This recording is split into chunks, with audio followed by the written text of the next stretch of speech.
자, 오늘 말씀의 제목을 이렇게 정했습니다. 부흥의 조건. 부흥의 조건. 여러분, 우리 모두는 교회 부흥을 원하시죠? 아멘. 네, 그래요. 자, 오늘 본문 말씀은요, 딱 중요한 그 시간 안에 있어요. 어떤 시간이냐면, 바로 예수님이 승천하시고 난 이후부터 성령이 강림하기 직전 그 사이 기간을 오늘 본문이 말해주고 있어요. 자, 이 기간 이제 이후에 성령이 강림하면 교회에 엄청난 부흥이 이제 일어나게 되어지죠. 자, 그랬을 때 이 기간이 너무나 중요한 거예요. 왜? 준비하는 시간이기 때문에. 그 부흥을 준비하는 시간이 바로 이때예요. 승천 이후서부터 성령이 강림한 그 사이가 바로 부흥을 위해서 준비해야 되는 그런 시간인 것이죠. 자, 오늘 우리 세 가지의 부흥의 조건에 대해서 오늘 본문에서 나온 것을 우리가 찾아서 우리 함께 나누기를 원합니다.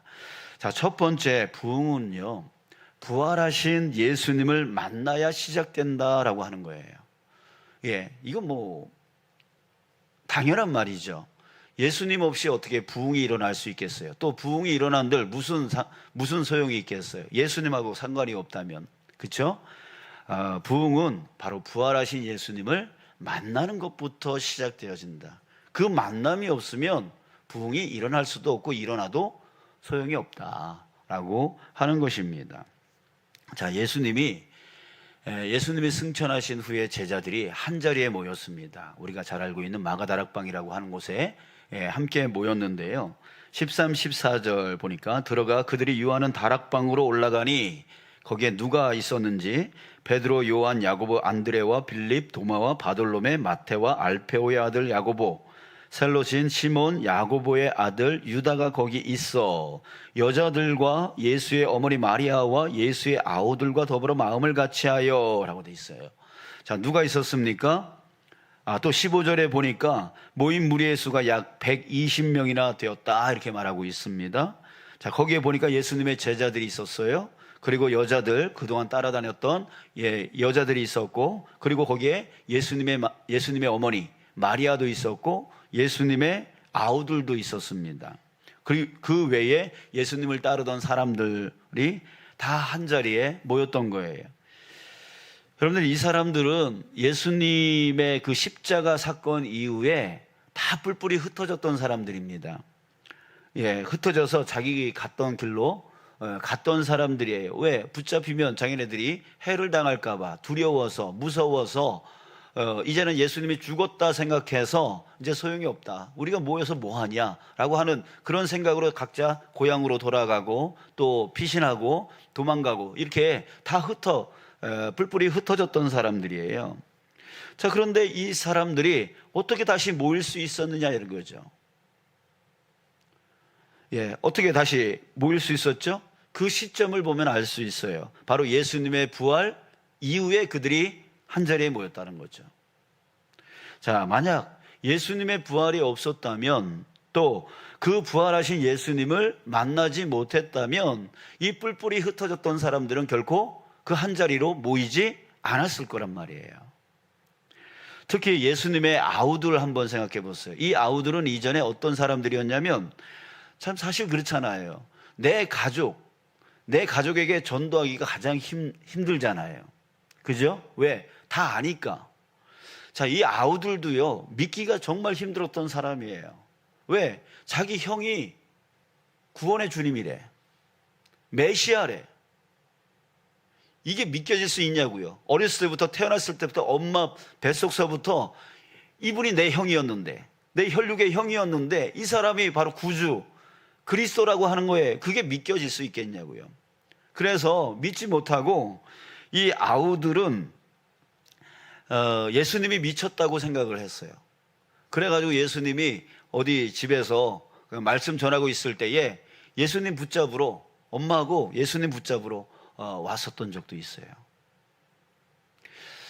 참 이런 이렇게 정말 그 동생들은 형을 구주로 믿을 수가 없었어요. 자, 그런데 그랬던 아우들이 지금 이 자리에 함께 모여 있단 말이에요. 왜요?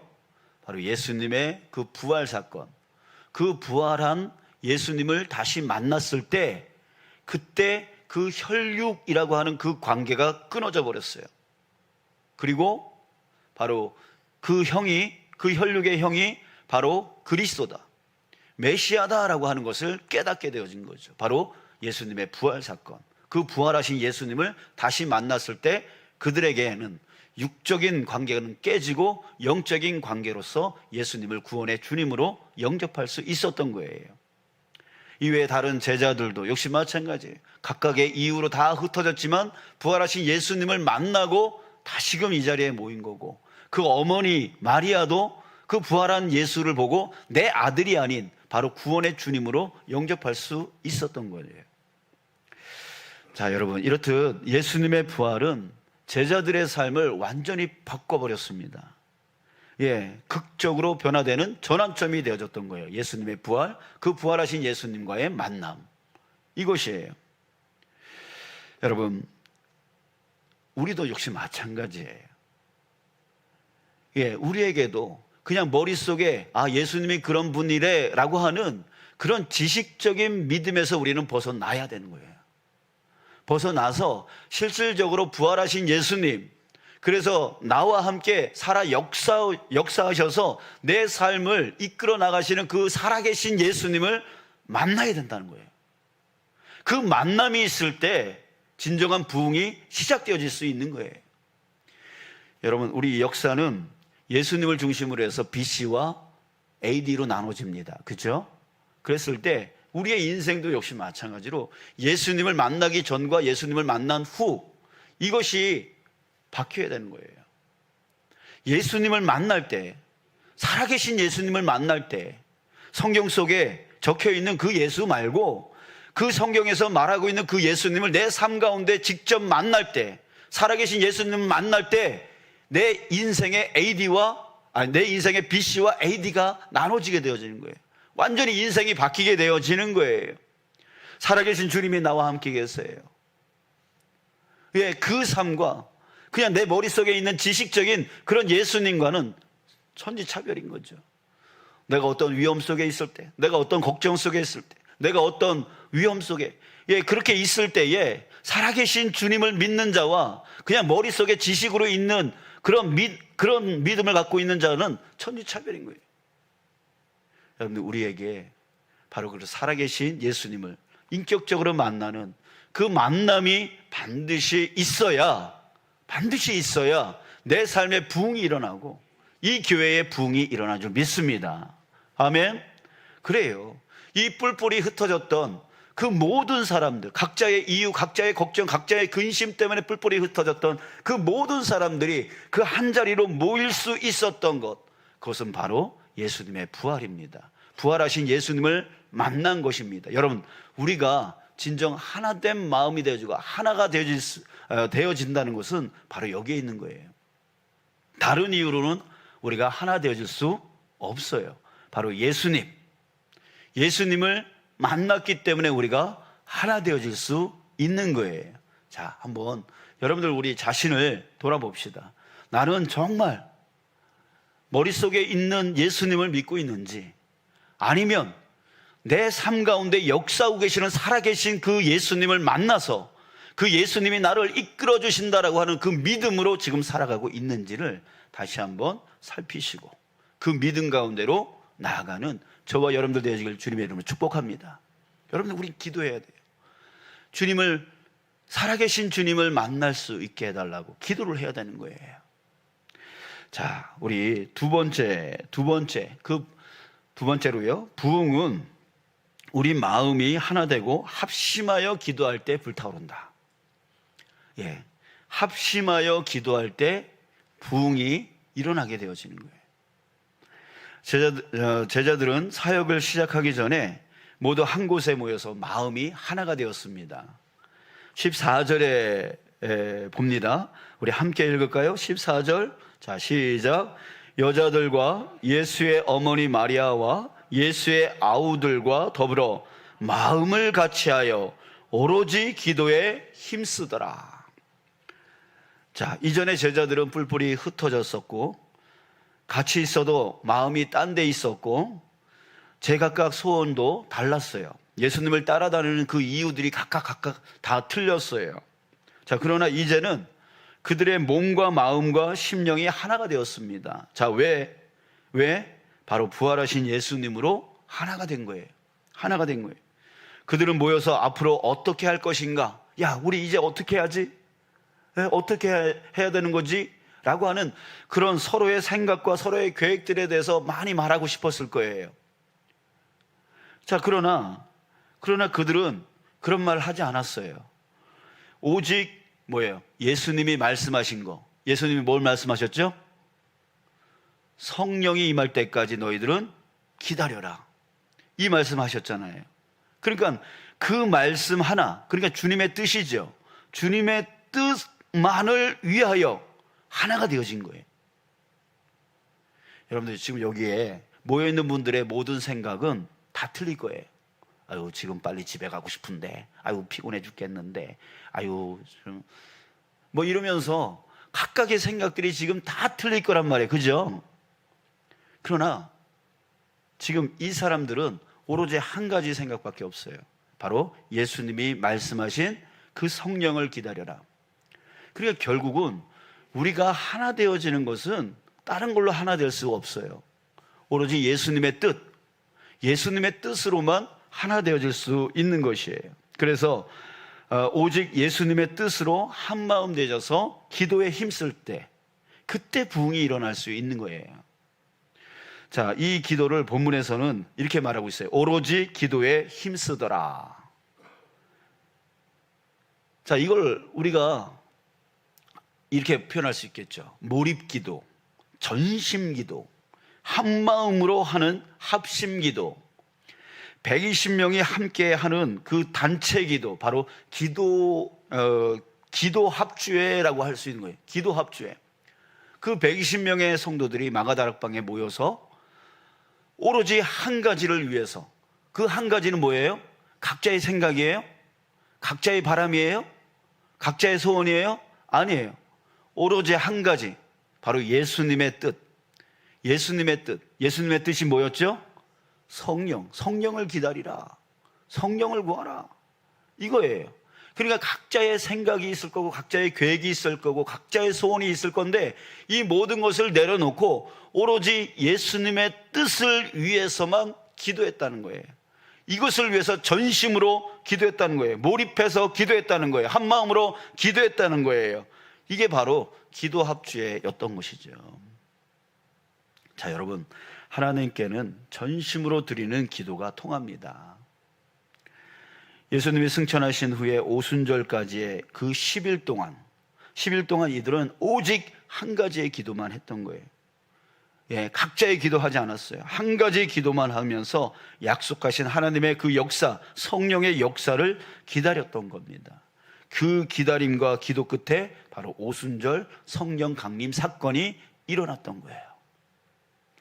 여러분, 진정한 부흥은 언제 일어납니까? 아무리 많이 모여서 기도해도요, 각자 자기 기도만 한다면 그건 개인 기도일 뿐이지 그 자리에 이런 진정한 부흥이 일어날 수 없는 거예요.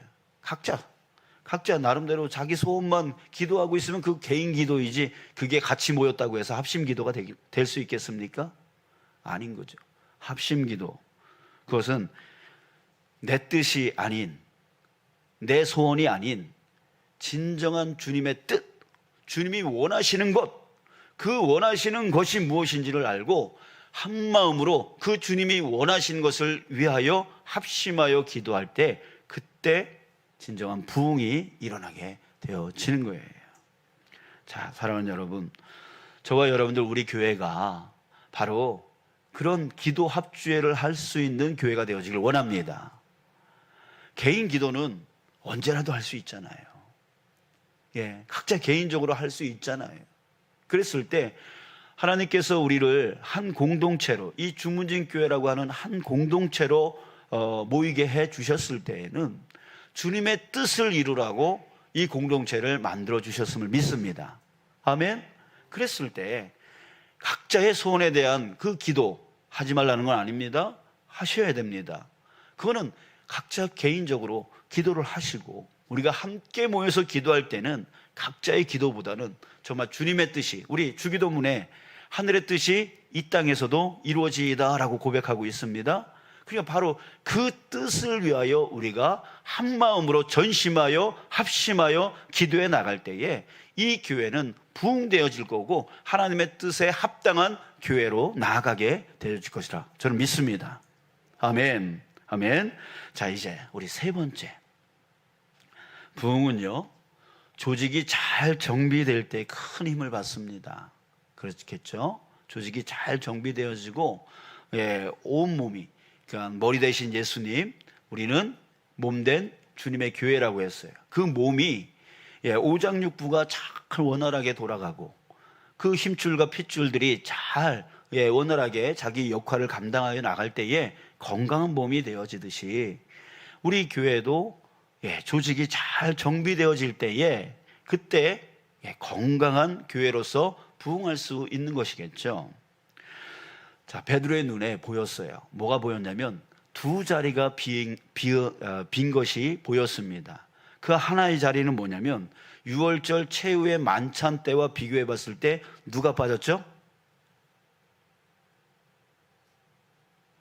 6월절 최후의 만찬 때에 13명이 모여서 식사를 했습니다. 그렇죠? 13명이었습니다. 근데 거기에 두 사람이 지금은 빠져 있어요. 누가 빠졌죠? 첫 번째는 예수님이 빠졌습니다. 그죠? 예수님이 빠졌어요. 또 하나는 가룟 유다가 빠졌습니다. 맞죠? 자, 이것이 채워져야 된다는 거예요. 지금 베드로 눈에 그 빈 두 자리가 채워져야 된다라고 하는 것을 깨달았어요. 그래서 그 예수님의 그 빈 자리는 무엇으로 채워져야 된다? 성령으로 채워져야 된다. 가룟 유다의 그 자리는 누가 채워져야 된다? 또 한 사도가 채워져야 된다라고 하는 것을 알게 되어진 거예요. 이것을 바로 베드로가 제안을 했던 거예요. 조직을 다시 재정비한 거죠. 머리 대신 예수님 대신 그 머리 대신 성령님으로 채우고, 다시 그 몸의 한 부분이 빠졌던 그 가룟 유다의 자리를 채워야 이 교회가 온전한 교회로 부흥될 수 있다라고 하는 것을 그는 깨닫게 되어진 거예요. 그래서 이제 성령은 우리 함께 구하게 되어지는 거고, 그리고 그 나머지 가룟 유다의 빈 자리를 채우자라고 하는 제안을 우리 베드로가 하게 되어지는데요. 참 그래요.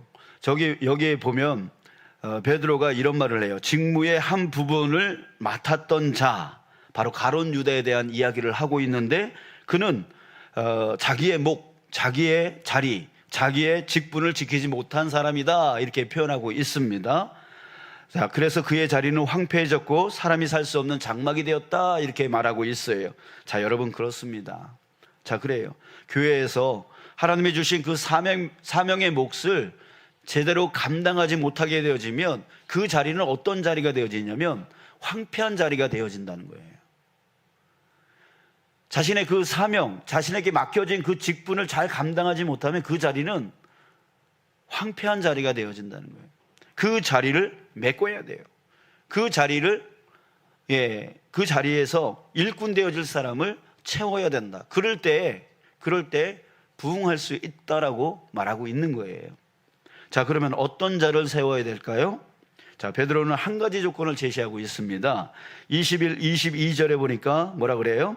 이러므로 요한의 세례로부터 우리 가운데서 올려져 가신 날까지 주 예수께서 우리 가운데 출입하실 때에 항상 우리와 함께 다니던 사람 중에 하나를 세워 우리와 더불어 예수께서 부활하심을 증언할 사람이 되게 하여야 하리라 하거늘. 자, 말이 긴데, 자, 이런 말입니다. 예수께서 부활하심을 증언할 자가 세워져야 된다는 거예요. 자, 여러분, 교회 일꾼을 세울 때에 다른 사람을 세우면 안 돼요. 이 조건에 맞는 사람을 세워야 됩니다. 바로 뭐냐면 예수의 부활하심을 증언할 사람. 예수님이 부활하시고 우리 가운데 함께 하신다라고 하는 것을 말할 수 있는 사람이어야 된다라고 말하게. 자, 이런 사람은 어떤 사람이에요? 베드로가 말합니다. 요한의 세례로부터 우리 가운데에서 올려져 가신 날까지, 그럼 바로 승천입니다. 그러니까 요한의 세례로부터 예수님이 승천하신 날까지 우리 가운데 함께 있었던 자, 그런 자는 어떤 자예요? 그러니까 예수님의 그 행적을 다 보았던 사람, 그런 사람이라는 거예요. 그리고 예수님이 부활하신 것을 체험한 자, 그래서 살아계시다라고 하는 것을 믿는 자, 그래가지고 다른 사람들에게 예수님은 부활했어, 살아계셔 라고 증언할 수 있는 사람. 그러니까 결국 예수님을 인격적으로 확실하게 체험한 사람입니다. 다른 조건을 얘기하지 않아요. 예수님을 확실하게 체험한 사람, 예수님이 정말 살아 역사하고 계시다라고 하는 것을 알고 믿는 자, 확실하게 믿는 자, 그런 사람이 세워져야 된다라고 베드로가 말하고 있는 거예요. 여러분, 그래요. 교회의 일꾼을 세울 때에 여러분 다른 재력, 저 사람은 재력이 있어, 저 사람은 공부를 많이 했어, 저 사람은 능력이 많아, 저 사람은 자기 의견을 잘 얘기하고 리더십이 있는 것 같아. 자, 그래서 우리는 일꾼을 세우려고 할 때가 있어요. 여러분, 그게 아니라는 거예요. 정말 교회의 부흥의 일꾼은, 부흥시킬 수 있는 일꾼은 어떤 사람입니까? 부활을 증언할 수 있는 사람이에요. 자기가 직접 부활을 체험하고 예수님이 살아 역사하고 계시다는 것을 진짜 체험하고 그 예수님을 증언할 수 있는 사람, 이런 사람이 세워져야 교회가 부흥할 수 있다는 얘기예요. 자, 제자들은 두 사람을 세웠습니다. 후보 두 사람을 세웠어요. 하나는 요셉이었고 하나는 마띠아였어요. 여러분, 성경은 이 순서가 중요해요. 마띠아 요셉 이렇게 말했나요? 요셉 마띠아 이렇게 얘기했나요? 그래서 중요한 것을 앞에다 두고 중요치 않은 그 다음 것을 뒤로 두는 경향이 있어요, 성경은. 그렇다면 요셉과 마띠아, 누가 더 유력한 후보자였을까요? 바로 요셉이었겠죠. 그리고 요셉을 소개할 때 이렇게 소개합니다. 바사바라고도 하고 별명이 유스도라고도 하는 요셉, 이렇게 표현하고 있어요. 자, 이 말은 헬라식 이름과 유대식 이름을 한꺼번에 얘기한 건데요, 헬라식 이름까지 갖고 있는 사람이었어요. 이걸 보면 우리는 이 사람이 재력이 있는 사람이고 능력이 있는 사람이고 권세가 있는 사람이다라고 하는 것을 알 수가 있어요. 자, 그래요. 자, 유력한 사람이 앞에다가 표현하는 거 보니까 이 사람이 유력한 후보자였고 재력도 있고 능력도 있고 권세도 있어요. 그러나 뒤에 마띠아는 뭐라 그래요? 다른 표현이 없어요. 그냥 마띠아였더라. 자, 여러분, 그런데 어떻게 됐습니까? 결과적으로 요셉이 떡 떨어졌어요. 마띠아가 선택받았습니다. 자, 여기서 우리는 마띠아를 보지 말고요, 요셉을 한번 봅시다. 여러분들, 요셉은 자기가 유력한 후보라는 것을 알고 있었을 거예요. 그런데 아무것도 아닌 저 마띠아하고 경쟁이 붙어서 재력도 있고 권세도 있고 능력도 있는 이 요셉이 떨어진 거예요. 여러분들, 그럴 때 마음이 어떻겠어요? 온전한 마음은 아니겠죠. 자, 그런데요, 이 요셉이 반항했다는 말이 없어요. 마음이 상해서 교회를 떠났다라는 얘기가 없어요. 여러분, 이것이 바로 이 두 후보가 후보되어진 진짜 이유예요. 마띠아도 그렇지만 요셉도 진정으로 어떤 사람이었어요? 부활하신 예수님을 증언할 수 있는 진짜 사람이었다는 얘기예요. 진짜 예수님을 영접했던 진짜 사람이었다고요. 진짜 믿음의 사람이었다고요. 이 두 사람이 거기서 그게 나타나는 거예요. 여러분, 만약에 이 이후에 사도들이 만약에 그 순교해서 죽어서 다시 그 사도를 또 뽑았다라는 얘기가 없어요. 한 번도 사도를 다시 충원한 적이 없어요. 그러면은 이 요셉은 이후에 사도가 결코 될 수가 없었어요. 그러나 그럼에도 불구하고 사도가 될 수 없었음에도 불구하고 그것으로 인하여 이 요셉은 낙심하지 않았다는 거죠. 오히려 그 사도가 되어지지 않았지만 그럼에도 불구하고 하나님의 종으로서 열심히 섬겼던 사람이라는 거예요. 여러분, 이게 바로 진짜 믿는 사람 아니에요? 진짜 믿는 사람이죠. 여러분, 우리나라에도 이런 분이 계세요. 김제 금산교회 이야기 여러분들 들어보신 적이 있을 거예요. 1905년도에 집주인 조덕삼 씨와 그 집의 마부였던 이자익이라고 하는 사람이 동시에 예수님을 영접하게 되어집니다. 그런데 이 두 사람이 교회를 열심히 섬겨서 나중에 장로로 피택되어져요. 두 분이. 한 사람은 집주인이었고 한 사람은 그 집의 마부, 종이었어요. 하인이었어요. 노예였어요. 근데 이 두 사람이 함께 장로로 피택되어진 거예요. 자, 그런데 오늘 요셉하고 똑같은 상황이 생겼어요. 집주인인 조덕삼 씨가 떨어져 버렸어요. 오히려 마부였던 이자익이 장로가 되어진 거예요. 어떤 일이 일어났을까요? 아무 일도 일어나지 않았어요. 이자익, 이 사람이 머슴이었지만, 자기 집 머슴이었지만 이 사람을 장로로 섬깁니다. 이 조덕삼 씨가. 그리고 나중에 이 조덕삼 씨도 장로가 되어집니다. 장로가 된 이후에 이 이자익 장로를 신학을 보냅니다. 자기 돈을 들여서 신학을 보냅니다. 그래서 신학을 하게 되어져요. 이자익 장로가 신학을 하게 되어져요. 그리고 졸업한 후에 다시 이 금산교회의 담임 목사로 청빙을 합니다. 그리고 자기 머슴이었던 이 이자익 목사를 평생토록 섬깁니다. 자, 여러분, 이것이 어떤 사람이에요? 바로 부활하신 예수님을 진정으로 만난 사람이라는 거예요. 이런 교회가, 이런 일꾼이 세워질 때에 이런 교회가 부흥한다는 거죠.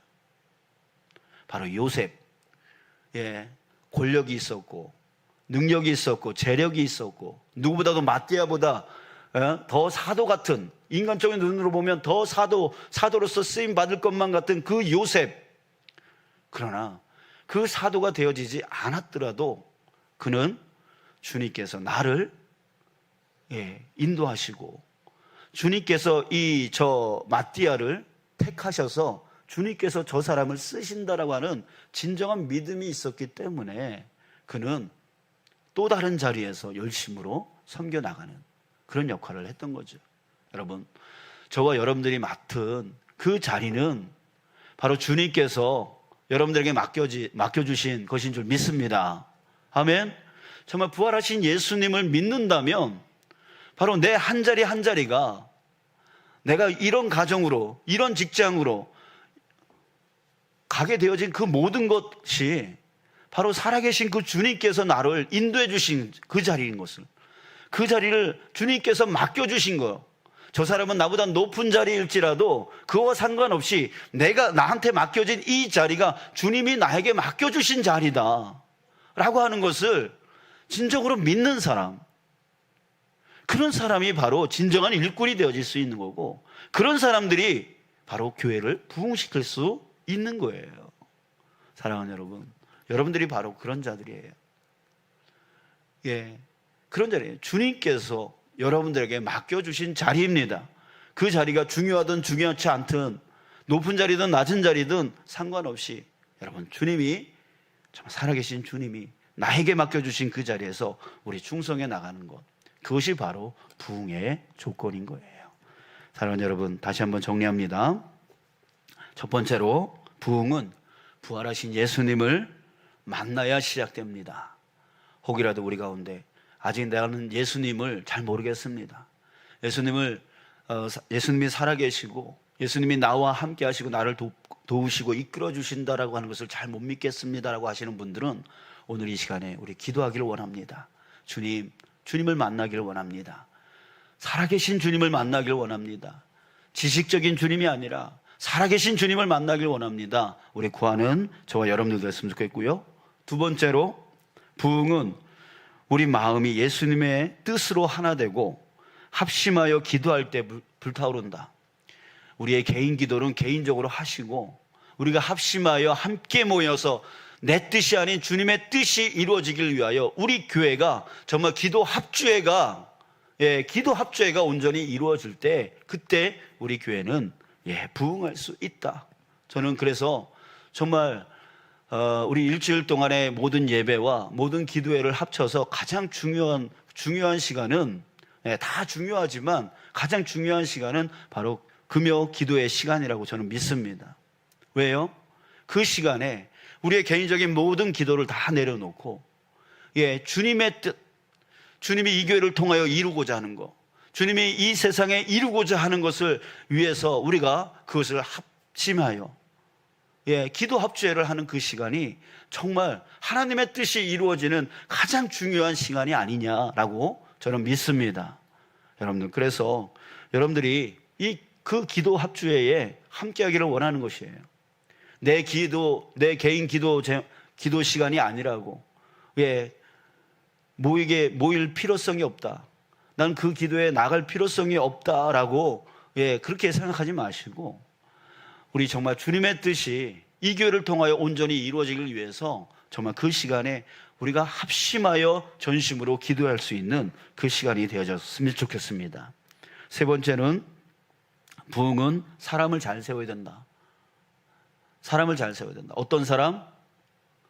바로 부활하신 예수님을 증언할 수 있는 자, 진실로 체험이 있고 그 체험된 예수님을 증언할 수 있는 자. 그래서 그 주님이 맡겨주신 그 직분이 어느 직분이든 간에 정말 주님께 순종하면서 이루어 나갈 수 있는 그런 일꾼이 세워질 때 교회는 부흥되어질 수 있음을 믿습니다.